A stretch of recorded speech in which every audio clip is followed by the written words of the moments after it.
Ever bought a speaker that screamed 2,000 watts on the box only to find out it sounds like your grandma's clock radio with a caffeine addiction? Yep, you got watt trapped. Let's bust the biggest myth in speaker marketing and talk about what actually makes the speaker loud. So you're shopping for a PA speaker, you pick up the box and it says 2,000 watts in large 400 font, and you're thinking, dang, this thing must be loud. But here's the truth. Those watt numbers, most of the time, they mean absolutely nothing. So what you really want to know is how loud will this thing get in real world without lying to your wallet. The real MVP of loudness is SPL, sound pressure level. That's your loudness number. It's measured in decibels, dB, and tells you how much air the speaker can actually move. Here are some quick examples. 60 dB is conversation, 85 dB is a vacuum cleaner, 120 dB is a rock concert. A speaker that has 123 dB is going to sound way louder than one that's 110 dB, even if the second one claims 2,000 watts.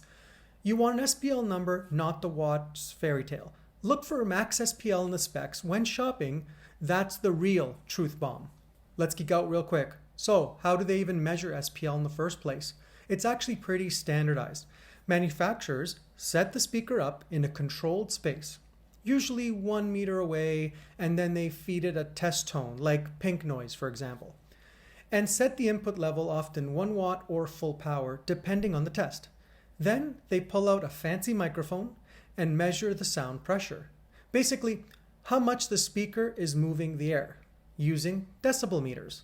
That number you see, like 129 max SPL, that's the loudest sound pressure it can put out cleanly without distorting or catching fire. So yeah, it's not just a guess, it's real, repeatable measurement, like the dyno test for cars and their horsepower, but only for speakers and slightly less dangerous. Let's take an example. You've got speaker A, 1,000 watts, 129 dB SPL. Then you've got speaker B, 2,000 watts, 119 SPL. Which one is louder? SPL doesn't lie. Speaker A blows it out of the water because loudness is exponential, not linear. Every 3 dB jump is twice as loud to your ears. So those extra 1,000 watts might just be warming the air. So here's your cheat sheet when shopping for a PA speaker. Ignore the marketing wattage hype. Look for max SPL in the tech specs. Aim for 120 dB if you want big sound. Check frequency response. A speaker that says, say, 50 Hz to 20 kHz will have more bass than one that bottoms out at 80 Hz. And listen, specs are good, but your ears are the final judge. If the demo sounds like a chipmunk yelling through a tin can, maybe pass. So next time you see 5,000 watts on a box, laugh a little and then flip it over and check the SPL instead. If this video helped you, smash that like button, subscribe to the Sonic Spectrum, and drop a comment below. Now it's your turn. I want to hear from you.